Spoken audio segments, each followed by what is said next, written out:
The Bengals locked down both Ja'Marr Chase and Tee Higgins with massive contract extensions. We discussed their fantasy outlook, plus hit on other news across the NFL in today's episode of Locked On Fantasy Football.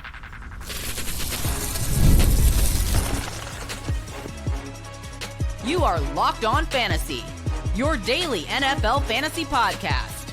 Part of the Locked On Podcast Network, your team every day.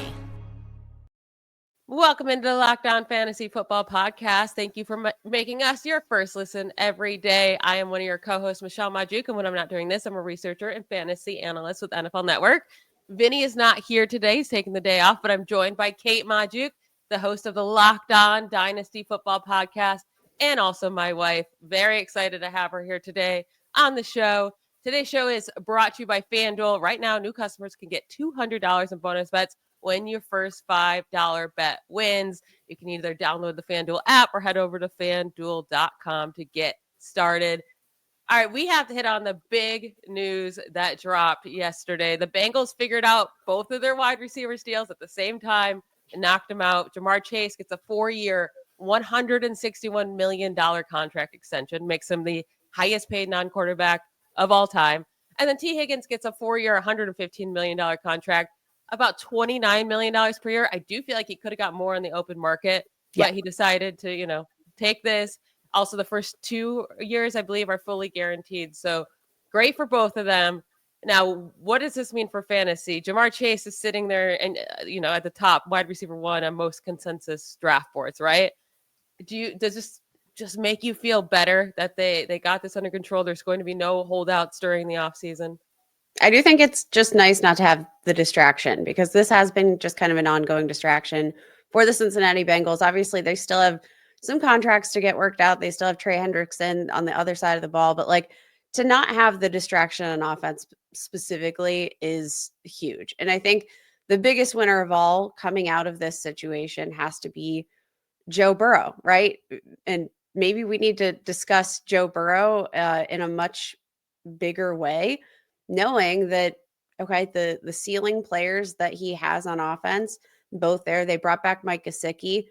He's not a featured part of the offense, but still somebody Burrow had chemistry with. I think that's the storyline for me, not necessarily Ja'Marr Chase, because we were going to draft him number 1 regardless, right? Tee Higgins, he's a wide receiver 2 on a weekly basis. It definitely has that wide receiver 1 upside, but Joe Burrow is the story for me. Yeah, I mean, Joe Burrow was the quarterback 3 in total points and points per game last year. And that was with a rather slow start for him too, right? Only behind Lamar Jackson and Josh Allen. The great thing about last year was that the Bengals defense was so bad. And kind of the good thing about this is that they spent so much on these 2 wide receivers. I don't know how much they're going to be able to upgrade their defense. Joe Burrow was good even when he didn't have Tee Higgins. He still averaged 20.2 points per game in games without Tee Higgins last year. But he was amazing when he had both. He averaged 23.5 fantasy points per game when he played with both Ja'Marr Chase and Tee Higgins last year. I mean, 300 passing yards per game he averaged, 2.7 touchdowns per game, passing touchdowns per game in those games. It was just, elite when he has both of those guys. So yeah, Joe Burrow's definitely does this push him up how much further? Because it's really hard to rank him over Josh Allen and Lamar Jackson, right? Oh, you can't do that. But what about Jaden Daniels or Joe Burrow? So for me, this is still pretty easy. I'm still going with Jaden Daniels. I think there's a 4 quarterback tier group. Okay. There's Josh Allen, there's Lamar Jackson, there's Jaden Daniels, and there's Jalen Hurts. And I think that is the group that I think it's going to be really hard for Burrow to surpass in terms of fantasy value, just in general, because we know that rushing quarterbacks offer a little bit of a cheat code for the game of fantasy. So I think it's going to be hard to get over the ranks there. But I mean, for Joe Burrow, non-rushing quarterback Joe Burrow, who he's mobile enough, but that's not the crux of his game. He standing at QB5 for me, I feel like it's the ultimate compliment, because it is. And it's a clear cut next guy out of that group. And I'm okay if people want to take Joe Burrow over Jaden Daniels, taking that risk of him going into year 2 and maybe falling back a bit. We saw out of CJ Stroud, although it's very different situations, because Jaden Daniels, you have his rushing numbers to lean on, so it won't be as dangerous. I really would have a very hard time picking between Jalen Hurts and Joe Burrow. Because Okay, walk me through that, because we saw, the upside on a weekly basis here. Even, Jalen Hurts, not fully healthy, is still better than most quarterbacks because of that rushing upside, because of the tush push potential. How do you say no to the tush? I know. I just, and you have Joe to. Burrow's not pushing that tush. And for Burrow to make up for, taking him over a Hurts or Daniels or even Jackson or Josh Allen, he has to throw 40 touchdowns, right? And that's what you need. And that's risk. You don't need that for the other guys at all, because they get the rushing, to get the rushing touchdowns. But it is very, very close. But I do think after that group, Joe Burrow is clearly the best option after that. Now, for Ja'Marr Chase, you brought up he's going to be the number one overall pick, right? Yes. Or at least among wide receivers, but definitely is in question too to be that 101.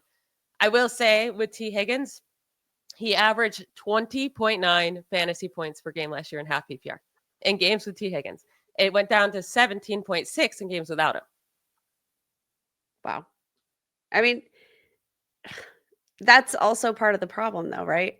How often is Tee Higgins going to be available? Because this is a player perennially struggles with his health, hamstrings, like you name it, mostly hamstrings. He's got a lot of hamstring issues, but like that point differential right there tells you, I think, everything you need to know, because I do still think there are concerns with Tee Higgins when it comes to the health component.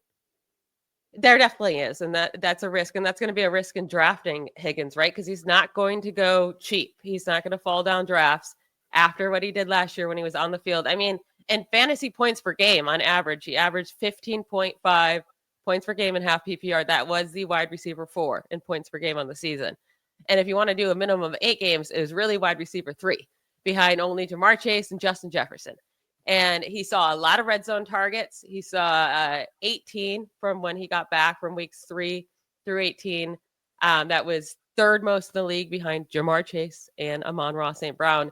And then goal line works, he saw 7 during that span. And that was tied for the most in the league with Devontae Adams and Ja'Marr Chase. So he's used around the goal line, which was huge. He gets the targets, and it's really Ja'Marr Chase and him, right? Like the whole offense is funneled through them. So I'm happy taking Tee Higgins early, but it is risky because of the injuries. How early is too early for you? Because I do think that's I think that's the question mark for me, because it's not really a question of upside. He had 3 finishes as a top 5 fantasy wide receiver last year, and he missed time due to injury, right? That's as many top 5 finishes as Justin Jefferson had last year. So the upside's not in question for me, but I do have a problem figuring out his valuation for me when we have to consider the injury baked into his cost. And I just don't know that I don't know that I'm going to have a ton of Tee Higgins on my roster in 2025 just because of that injury concern and weighing that versus the overall upside. It's hard. Would you rather go with Drake London or Tee Higgins? I'll just stick with Drake London. What about Terry McLaurin or Tee Higgins? I guess I'll go with Terry just because he is the bona fide number 1 on his team, right? Well, Garrett Wilson is also the bona fide number 1 on his team, but I would much rather go with Tee Higgins, I think, than Garrett Wilson. I mean, it's definitely built for a ton of passing volume there in Cincinnati. You mentioned the neglectfulness of the other side of the ball. Yeah, that problem's not going away. It's not getting any better here. So that, I think, is going to be key. Is sustaining that passing volume. There is going to be enough to go around for both. This is Tee Higgins is probably one of the toughest players to evaluate for me right now in all of fantasy football because of that duality that he has when he's missing time versus not missing time. It is a bit of a roller coaster. So I don't think you can go to him and look at him as if he's your wide receiver 1, that I'm pretty uncomfortable at that point.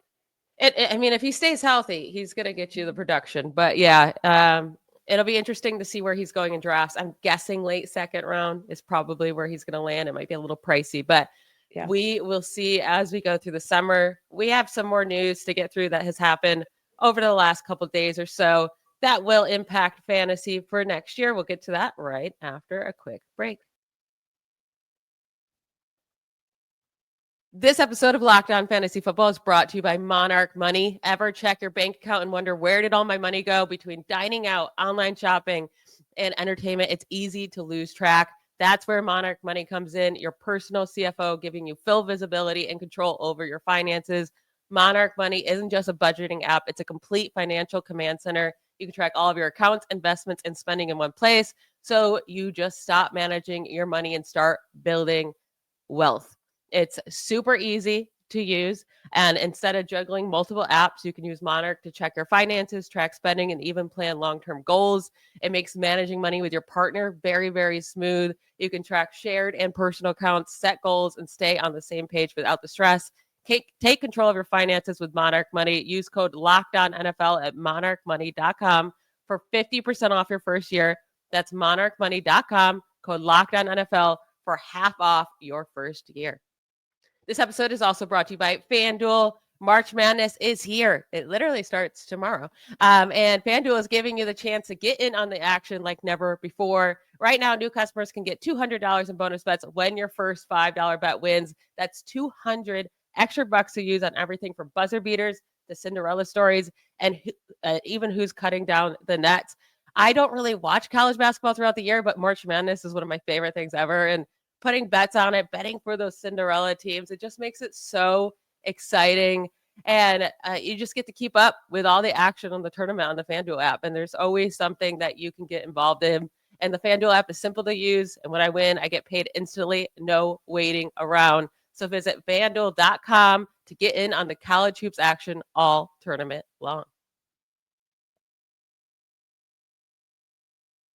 All right, I feel like this was some kind of quiet news here that we're going to get into, but it could still have, some big impacts on fantasy this year. And a big one is Mark Andrews basically being told he's not getting released by the Ravens, right? Because they picked up his 2025 roster bonus. After the playoffs, it seemed like maybe his stint with the Ravens would be over, but he's going to be back. And it was a very slow start for him last year in fantasy. Weeks 1 through 5, he was pretty much useless. Week 6 through 18, though, he did average 12 fantasy points per game, tight end 5 during that span. What are your feelings about Mark Andrews moving forward? Isaiah likely was taking a lot of snaps. Is he going to be a guy on your radar to draft for next year? Oh, 100%. Because they still, I know the roster bonus was triggered, right? But I'm still looking at Mark Andrews as a dude that could be potentially on the block, maybe closer to the draft, maybe through, the rest of the offseason. I'm still not picturing Mark Andrews in a Raiders uniform in 2025. And maybe I'm absolutely insane, but they can save some money still, despite, triggering that roster bonus here. They can still, save some cash here in terms of dead cap, in terms of savings. They would save $11 million with a trade after the June 1st deadline. I still could picture them moving on, especially given that he's in the final year of his deal.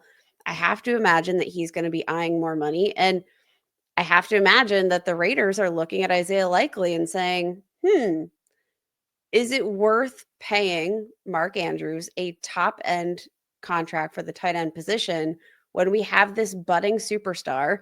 I'm maybe being a little bullish there, but I think it gets a lot harder to, feel good about giving Mark Andrews another top of the line contract when you do see what Isaiah Likely has been capable of when he's asked to step into that tight end 1 role. I will say, though, his touchdowns are such a big impact on this offense, right? 11 touchdowns last year on only 69 targets on the season. I don't believe that the Ravens just want to move on from that. So, yeah, they could save $11 million, but they would be losing a massive piece for Lamar Jackson. They didn't bring in anyone really this offseason. DeAndre Hopkins, I don't care. I think he's done. So I don't think you can take away Lamar Jackson's top red zone target away from him. So I do just believe he's going to be there next year. Tight end 7 in points per game this past season. Again, it was largely due to that really rough stretch, but he's consistently put up big numbers when he's healthy out there. I think a big part of his slow start last year was that car accident before the season. And then, he doesn't get as much playing time because of Isaiah Likely, but I do think he could probably be a very good value next year because of his, up and down season last year. I mean, and I think all of that's fair. His 9.8 yards per target actually ranked second highest in his entire NFL career last year. Had a career high 79.7% catch rate. Like some of the efficiency numbers, despite the fact that, we saw a drop in his overall receiving yards per game, there was still, I think, a lot to enjoy in terms of upside. Like if you're telling me the floor for a player, a very disappointing floor for a player is 55 catches for 673 receiving yards and 11 touchdowns is bad, then I don't really think there's a ton to complain about. But Mark Andrews is a guy that I think is probably going to have that similar role regardless of where he's at. I don't think the Ravens should want to move on from him, but I understand the business decision if they were to do so.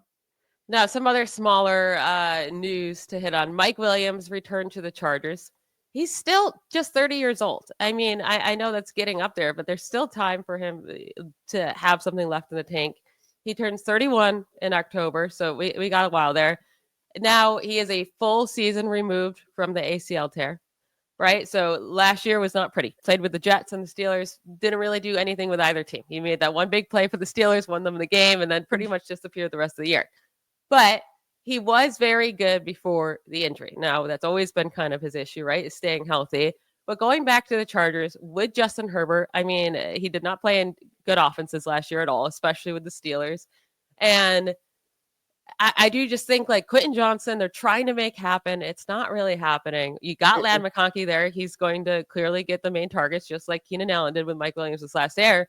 But I think with the connection that Mike Williams and Justin Herbert already have together, if Williams can trust his knee more and be back to where he was a couple of years ago, he could be a sneaky, really good late round pick next year. I get the trusting your knee and, all that jazz, but do you know how many games last year that Mike Williams had with more than 10 fantasy points? Last year? Probably 0. 1. Okay. 0. Okay. 0. And like, it is a part of me that wonders how much upside is there really still in the tank, because it's been a while since we've seen it. I mean, yeah, there could be nothing, right? But he's going to be what, a 12th, 13th round pick.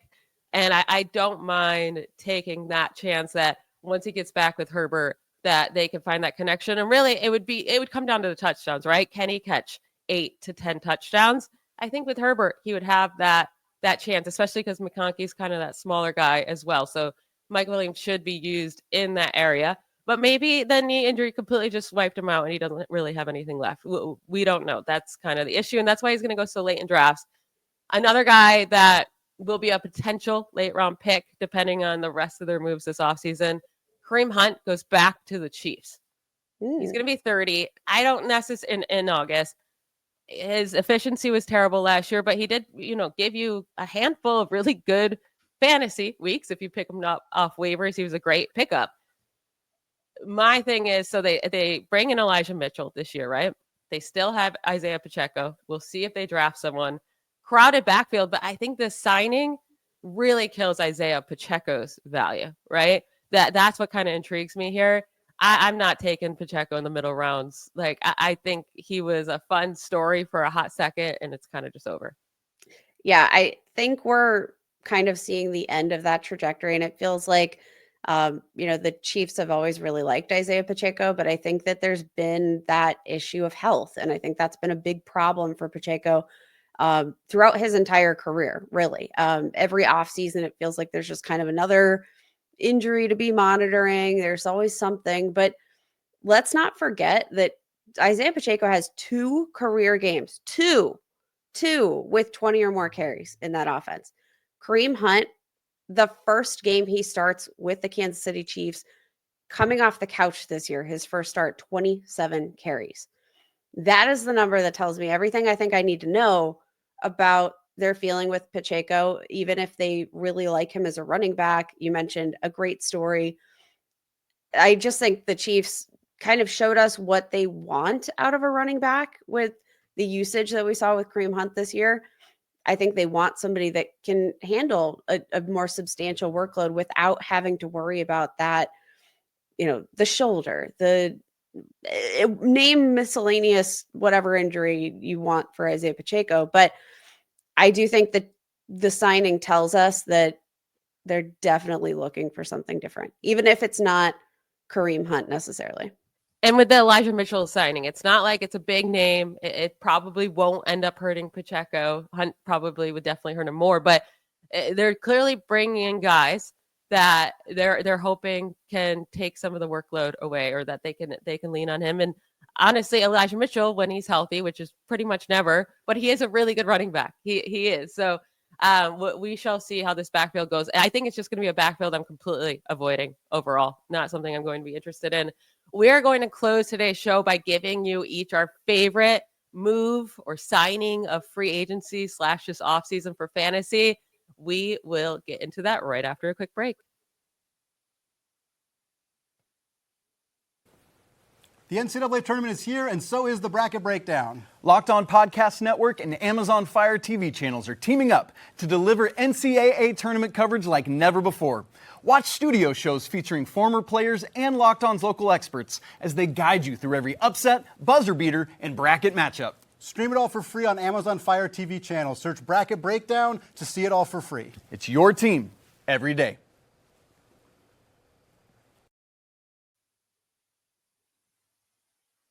All right, Kate, let's finish up today's show by giving everyone our favorite move / signing of this offseason for fantasy for next year. Kate, you go first. Tell us your favorite signing. This is probably not going to be the signing that everybody is expecting me to talk about right now, but I do think Davante Adams to the Rams is a sneaky, fun, good option for Matthew Stafford. I think it's good for Puka Nacua. I think it's one of the best balanced signings that we're going to see this offseason. So Davante Adams obviously, didn't look 100%, to start the year. The beginning of his tenure with the Jets got off to a slow start, but he actually ended the year pretty dang hot. And I think that was because of the change in usage that we saw for Davante Adams. So played a career high snap rate out of the slot here in the 2024 season. And we saw that usage increase pretty significantly once he went with the Jets. And I think the big part of that is as Davante Adams ages, maybe his game isn't aging in the same way. I think the usage out of the slot in filling maybe the Cooper Kupp role is going to be a very net positive move for everybody involved. But I think Davante Adams is probably going to hold some sneaky value in our 2025 drafts. He's going to be one of those guys where it's like, he's so old. Should I take him? Right? Because 32 years old he doesn't turn 33 till December. Sooner or later, it has to fall off. And last year, it did seem like it was starting to, especially when he was with the Raiders, a little bit of a slow start with the Jets, but a down year from him. And he was still the wide receiver 10 in fantasy points per game. He still averaged 14.2 fantasy points per game. And then the second half of the season, once he got going with Aaron Rodgers, he was the wide receiver 4 on average from weeks 9 through 18 at 16.8 points per game, behind only Ja'Marr Chase, Mike Evans, and Tee Higgins, who we talked about earlier. So I do think Davante Adams still has it left. We know he's excellent at catching touchdowns. Matthew Stafford could have a big touchdown year, right? And that's actually one thing that Puka Nacua kind of struggles at. He doesn't get a ton of touchdowns. So I think Davante Adams with Puka Nacua, no, is Adams going to get 160 targets? Probably not. But the targets he receives should be accurate, should be effective ones that can get him a lot of fantasy points per touch. So I am excited for that signing as well. My favorite signing is Najee Harris to the Chargers. Listen, I keep falling for Najee every year. All right. So maybe don't. It was such a good fit. And admittedly, Michelle, I wanted to name Najee as my favorite fit, but you just got to the show doc before I did. So I'm with you on that, but tell us, what do you make of Najee Harris and like, can you really go back in at full value? Because it does feel like he's probably going to be, if he plays a full 17 games again, a top 15 running back pretty easily. And you could say that he should get a ton of work in the Chargers offense, right? But he got a ton of work in the Steelers offense. So it's not like, oh, well, his volume is going to go up, so that's why it's going to be great. I do think Najee Harris gets hated on a little bit too much because of his fantasy and efficiency, so right? Because he doesn't score touchdowns. But Harris is the first player to have 1,000+ rushing yards in each of his first 4 NFL seasons since Chris Johnson did it back from 2008 to 2011. There's only 5 players. He's one of 5 players to have at least 1,000 rushing yards in each of his first 4 seasons since 2000. The other guys, Adrian Peterson, Clinton Portis, LaDainian Tomlinson, and Chris Johnson. Like, the names that he's with here, he's getting it done. And he's had 1,200+ scrimmage yards in each of his 4 seasons as well. It's really comes down to the touchdown opportunities that just were not there consistently in this Pittsburgh offense because they've been so bad on offense now pretty much throughout his entire career. He had 10 in his rookie season in 2021. He had 10 in his second season, but then it went down to 8 in 2023 and a career low 6 in 2024. I just think he's going to have way more scoring opportunities with the Chargers. The Chargers running backs had 15 combined rushing touchdowns last year. Steelers running backs had 7. So more than double what the Steelers had. And then also, I think Herbert will just be willing to check down to Najee, right? A lot. And he doesn't have Jalen Warren there to compete with him for those targets. So, and he's also a really good receiving back. So it's hard to keep Najee Harris out of the top 15 to 20 when if he stayed with Pittsburgh, he probably would have been buried much deeper than that. Yeah, I think this is going to be huge. I think the biggest thing for me probably is just the scoring upside. We know, too, that Greg Roman just loves to run the football. Remember, there was a time last offseason where Justin Herbert, I think his ADP was something around like QB 15. It was ridiculous. We know how good Justin Herbert is, but we were all so freaked out about the rushing volume. They did rank top 10 in run play percentage in the 2024 season with Greg Roman. And yeah, that was kind of exactly what we expected, but it wasn't as fruitful because we had a J.K. Dobbins and a Gus Edwards, but Najee Harris is so much better than both of those guys.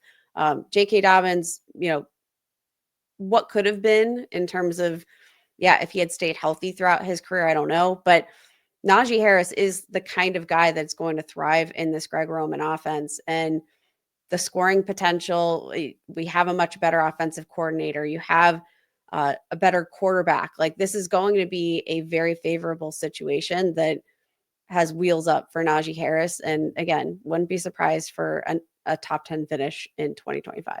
Now, maybe they sign someone like J.K. Dobbins, they bring him back, and that could just ruin all of our hopes and dreams. If they bring to take workload away, then it's going to be a risk to take Najee. But for now, since he owns this backfield, I think he's going to be a really good value in drafts.